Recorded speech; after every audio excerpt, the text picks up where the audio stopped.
नमस्कार दोस्तों, स्वागत है आप सभी का हमारे चैनल सुविद्या में। और आज का जो हमारा टॉपिक रहेगा वो है हिंदी व्याकरण का महत्वपूर्ण टॉपिक जो कि है काल और टेंस, जिसे अंग्रेजी में कहा जाता है। तो शुरू करते हैं हमारा आज का टॉपिक। तो होता क्या है, प्राय लोग जो हैं वो काल को और समय को एक ही मान लेते हैं, लेकिन वास्तविकता में ऐसा नहीं है। समय जो है एक भौतिक सत्य है, हम ये कह सकते हैं। और अगर हम काल की बात करें तो काल एक व्याकरणिक अवधारणा है। व्याकरण के संदर्भ में अगर हम बात करते हैं समय की, तब हम काल का प्रयोग करते हैं। तो परिभाषा कुछ इस प्रकार से हम लेंगे काल की, कि क्रिया के जिस रूप से किसी भी कार्य होने का जो समय है उसका ज्ञान होता है, उसी को काल कहा जाता है। ओके, अब जैसे अगर हम जनरली जब समय की बात करते हैं तो समय कोई ना कोई क्रिया जो है किसी ना किसी समय में तो हुई होगी। तो अगर कोई क्रिया जो है उसी समय, कहने के समय ही घटित हो रही है तो वो वर्तमान काल हो गया। कथन से पहले जो कुछ घटित होता है वो भूतकाल हो जाता है। और अगर हम बात करते हैं कोई कथन कहा है, उसके बाद कोई जो क्रिया है वो घटित होगी, तब हम वो भविष्य काल कह देते हैं। तो उसी आधार पर अगर हम बात करें तो काल द्वारा हम पहचानते हैं कि क्रिया हो चुकी है, हो रही है या फिर बाद में होगी। अब बहुत सिंपल से एग्जांपल्स हैं यहाँ पर। बच्चे खेल रहे हैं यानी ये वर्तमान की बात है। ओके, बच्चे खेल रहे थे यानी ये क्रिया समाप्त हो चुकी है, कथन से पहले ये क्रिया हो चुकी है। और तीसरा है बच्चे खेलेंगे यानी आने वाले समय की यहाँ पर बात हो रही है।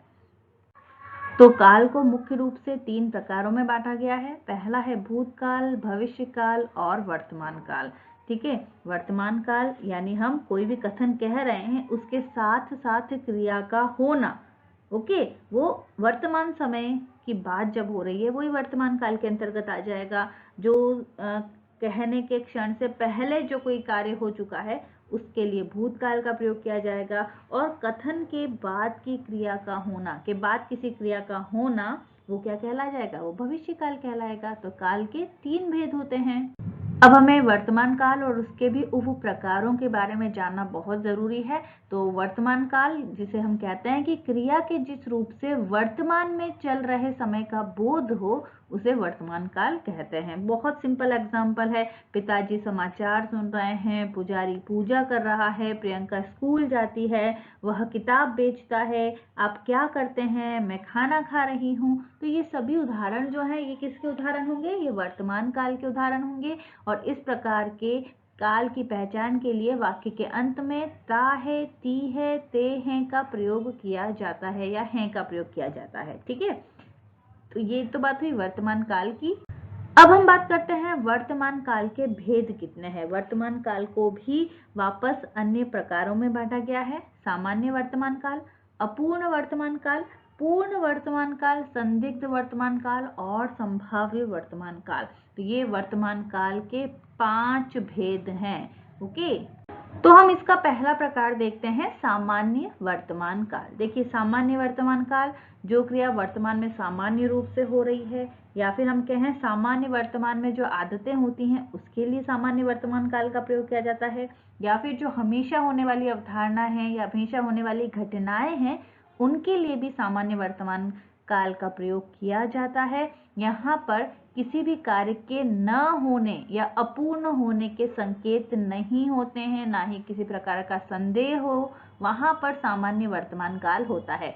बच्चा खिलौनों से खेलता है, ठीक है, तो वो बच्चा जो है उसी समय खेल रहा है। ठीक है, प्रस्तुत समय में वो क्रिया हो रही है। यहाँ पर न तो कोई बात में अपूर्णता दिख रही है, ना ही कोई अनिश्चितता दिख रही है, इसीलिए ये क्या हो जाएगा? सामान्य वर्तमान काल का उदाहरण हो जाएगा। वह पुस्तक पढ़ता है, माली पौधों को पानी देता है, लड़का जाता है, लड़के जाते हैं, लड़का रोज जल्दी उठता है। ठीक है, या फिर जो सामान्य आदतें होती हैं कि भाई वो रोज हमारे घर आता रहता है, या 2 और 2 हमेशा 4 होते हैं। यहाँ पर ये भाई एक नॉर्मल अवधारणा है जो हमेशा होती है। ठीक है, ग्रीष्म ऋतु के बाद वर्षा ऋतु आती है। तो ये सभी उदाहरण जो हैं वो किसके अंतर्गत आ जाएंगे? ये सभी आ जाएंगे सामान्य वर्तमान काल के अंतर्गत। देखिए, दूसरा है अपूर्ण वर्तमान काल, जिसे हम अंग्रेजी में क्या कहते हैं? Present continuous tense. ठीक है, अपूर्ण वर्तमान काल भी कह सकते हैं, तात्कालिक वर्तमान काल भी कहते हैं। यानी कार्य शुरू हो गया है लेकिन पूर्ण हुआ है या नहीं ये नहीं पता, यानी वो कार्य चल रहा है, कंटिन्यूअस है, ठीक है। पूर्ण नहीं हुआ हो लेकिन कार्य अगर शुरू हो गया है, क्रिया के जिस रूप से यह बोध हो कि वर्तमान में कार्य अभी पूर्ण नहीं हुआ है, वहां पर अपूर्ण वर्तमान काल का प्रयोग किया जाता है। उदाहरण के लिए मोहन विद्यालय जा रहा है, लड़का खेल रहा है, शिक्षक पढ़ा रहे हैं, वर्षा हो रही है, अनुराग लिख रहा है। तो यहाँ पर बिल्कुल सिंपल सी बात है कि क्रिया की निरंतरता का द्योतक होता है अपूर्ण वर्तमान काल, प्रेजेंट कंटिन्यूअस टेंस, और इसे तात्कालिक वर्तमान काल भी कहते हैं। अगला है पूर्ण वर्तमान काल, अंग्रेजी में इसे प्रेजेंट परफेक्ट टेंस कहा जाता है। तो देखिए यहाँ पर कार्य का पूर्ण होना पाया जाता है, ठीक है। पूर्ण कोई कार्य जो है उसकी पूर्णता का सिद्ध होना, इसको बोध कराएगा पूर्ण वर्तमान काल। उदाहरण बहुत सिंपल से हैं, अनु ने पढ़ा है, सीता ने भी पुस्तक पढ़ी है, वह आया है, राम ने खाया है। तो ये बहुत सारे एग्जाम्पल्स जो हैं वो पूर्ण वर्तमान काल के हो सकते हैं। अब अगला है संदिग्ध वर्तमान काल। देखो संदिग्धता आ गई है यहाँ पर, यानी यहाँ पर इस प्रकार की अगर हम बात करें वर्तकाल की, तो जिस क्रिया के वर्तमान समय में पूर्ण होने में संदेह हो उसे संदिग्ध वर्तमान काल कहा जाएगा। यहाँ पर जैसे लड़के बाजार से आते होंगे, ठीक है, माँ खाना बना रही होगी, यहाँ पर निश्चितता नहीं है कि वो बना ही रही है। पिताजी दफ्तर पहुंचते होंगे, यानी वो कार्य आना, पहुंच रहे होंगे, ये सभी होंगा, होंगे, होंगी जो है वो संदिग्ध वर्तमान काल में आएंगे, ठीक है। होगा, होगी, होंगी, ये सभी किसके अंतर्गत आ जाएंगे, ये संदिग्ध वर्तमान काल में आएंगे। हलवाई मिठाई बनाता होगा, आज विद्यालय खुला होगा। तो ये चौथा प्रकार है। अब लास्ट प्रकार देखते हैं, पांचवा प्रकार, जो कि है संभाव्य वर्तमान काल। देखिए संभाव्य वर्तमान काल में किसी कार्य के पूरा होने की संभावना रहती है, ठीक है ना, संभावना रहेगी, यहाँ पर किसी भी कार्य के पूरे होने की संभावना रहेगी, उसे संभाव्य वर्तमान काल कहते हैं। संभाव्य का मतलब क्या होता है, जिसके होने की संभावना हो। आज मैं ये काम कर लूंगा, शायद वो आज जयपुर से आ रहा हो, वह लौटा हो, वह चलता हो, तो यहाँ पर संभाव्य वर्तमान काल का प्रयोग किया जाएगा। तो ये 5 प्रकार हुए हैं हमारे किससे संबंधित, वर्तमान काल से संबंधित। तो अब हम बात कर लेते हैं भूतकाल की। क्रिया के जिस रूप में भूतकाल यानी बीते हुए समय में क्रिया का होना प्रकट हो उसे भूतकाल कहा जाता है। वह खा चुका था, राम ने अपना पाठ याद कर लिया, मैंने पुस्तक पढ़ ली थी। तो ये सभी वाक्य क्या बता रहे हैं कि भाई क्रिया जो है वो पूरी हो चुकी है किसी समय विशेष में। अब भूतकाल की अगर हम बात कर रहे हैं, पहचानने का तरीका क्या होगा, अंत में था, थे, थी का जनरली प्रयोग किया जाता है। तो अब हम इसके प्रकार देख लेते हैं। देखिए वर्तमान काल के हमने कितने भेद देखे थे, 5 भेद देखे थे, और भूतकाल के हम भेद देखेंगे 6 भेद होते हैं। Simple past, recent past, complete past, incomplete, doubtful और कंडीशनल पास्ट। यानी सामान्य भूतकाल, आसन्न भूतकाल, पूर्ण भूतकाल, अपूर्ण भूतकाल, संदिग्ध भूतकाल और हेतुमद भूतकाल।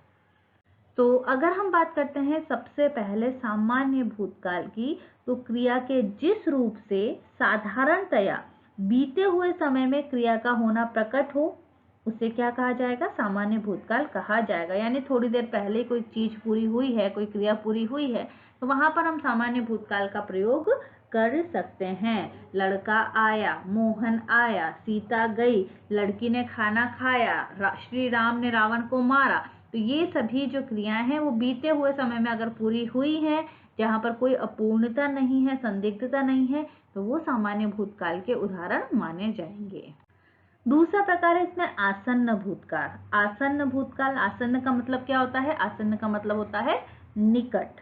तो क्रिया के जिस रूप से क्रिया के व्यापार का समय निकट ही समाप्त समझा जाए उसे आसन्न भूतकाल कहा जाता है, ठीक है। यानी किसी व्यक्ति के द्वारा अगर कोई क्रिया कुछ समय पहले ही पूरी हो, आसन्न यानी जस्ट पहले हुई हो, तो वहां पर हम निकट भूतकाल का प्रयोग करते हैं। मैं अभी सोकर उठी हूँ, अध्यापिका पढ़ाकर आई हैं। तो देखिए यहाँ पर आप लोगों को कंफ्यूज नहीं होना है। कई बार यहाँ पर हैं या हूँ का प्रयोग हुआ है और हम सोच लेते हैं कि भाई ये तो वर्तमान समय की बात हो रही है, वर्तमान काल की बात हो रही है, लेकिन ये आसन्न भूतकाल के उदाहरण माने जाएंगे। ठीक है, इन शब्दों को लगने से कार्य का आरंभ भूतकाल से और समाप्ति जो है, मतलब हम क्या कह सकते हैं कि वर्तमान की समाप्ति हो चुकी है और भूतकाल शुरू हो चुका है, वहां पर आसन्न भूतकाल का प्रयोग कहा किया जाएगा। दिनेश अभी आया है, ठीक है, शाम ने अभी खाया है, मैं अभी सोकर उठी हूँ, तो ये सभी आसन्न भूतकाल के प्रयोग हो सकते हैं। अगला देख लेते हैं पूर्ण भूतकाल। क्रिया के उस रूप को पूर्ण भूतकाल कहेंगे जिससे क्रिया की समाप्ति के समय का स्पष्ट बोध होता है। ठीक है, यहाँ पर स्पष्टता होगी और कोई क्रिया जो है वो बहुत समय पहले हो चुकी है, यानी वो कंप्लीट भी हो चुकी है, वहां पर हम पूर्ण भूतकाल का प्रयोग कर सकते हैं। ठीक है ना। अंग्रेजों ने भारत पर राज किया था, महादेवी वर्मा ने संस्मरण लिखे थे। ठीक है, तो ये सभी किसके अंतर्गत आ जाएंगे? पूर्ण भूतकाल के अंतर्गत आ जाएंगे। चुका था, चुकी थी, जनरल इसका प्रयोग किया जाता है। था, थे, थी, चुका था, चुके थे, चुकी थी, तो ये पूर्ण भूतकाल के उदाहरण है। मैं कल दिल्ली गई थी, मेरे उठने से पहले सूरज उग चुका था, तो ये पूर्ण भूतकाल आ जाएंगे। अगला देखते हैं अपूर्ण भूतकाल। अपूर्ण भूतकाल जिसे अंग्रेजी में क्या कहेंगे? पास्ट इम्परफेक्ट या पास्ट इनकम्प्लीट टेंस। भूतकाल की जिस क्रिया से यह विदित हो जाए कि कोई कार्य भूतकाल में शुरू हो गया और चल भी रहा था, लेकिन अभी तक वो पूरा नहीं हुआ या जारी था, उसे कहा जाएगा अपूर्ण भूतकाल। लड़का पढ़ रहा था, सुरेश गीत गा रहा था, रीता सो रही थी।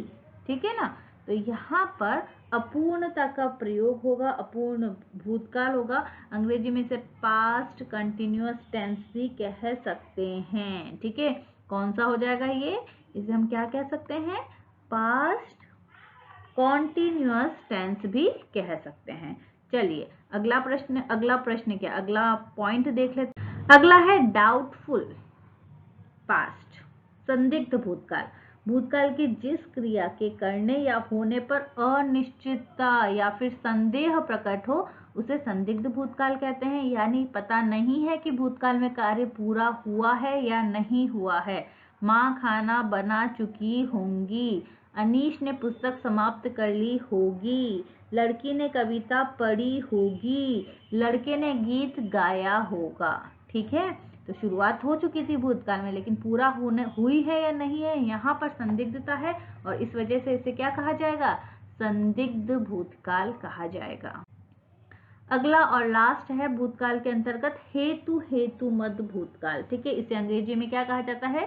Conditional past. It is called as conditional past. Okay, तो जिस क्रिया से यह जाना जा सके कि कोई कार्य भूतकाल में हो सकता था, ठीक है, लेकिन किसी अन्य कार्य के होने या न होने के कारण वो या तो हुआ है या नहीं हुआ है। ठीक है, किसी कारण से वो चीज नहीं हो पाई या फिर उस वजह से वो हो पाई, वहां पर हेतुमत भूतकाल होगा।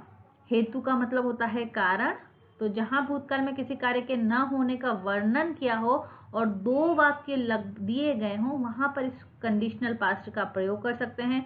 यदि तुमने परिश्रम किया होता तो तुम पास हो जाते, यदि वर्षा होती तो फसल अच्छी होती। तो यहाँ पर देखिए दोनों ही वाक्य की जो क्रियाएं हैं एक दूसरे पर निर्भर हैं और ये हेतुमद भूतकाल का उदाहरण है।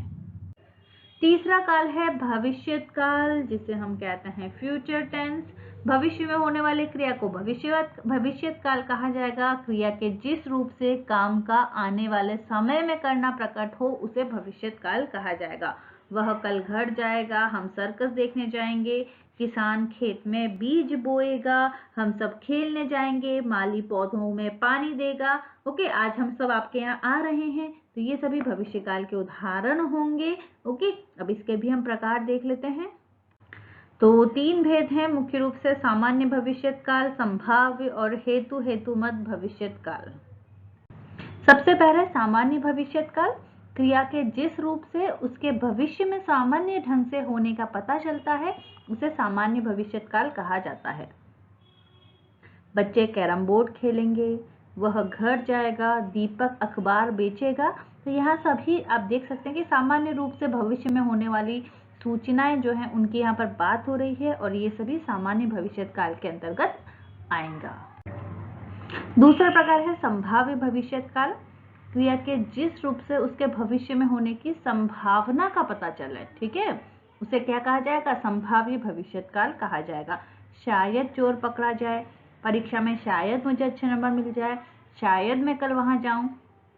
तो यहाँ पर ऐसी क्रियाएं जिनके भविष्य में होने की संभावना है वो संभाव्य भविष्यकाल कहलाएंगे।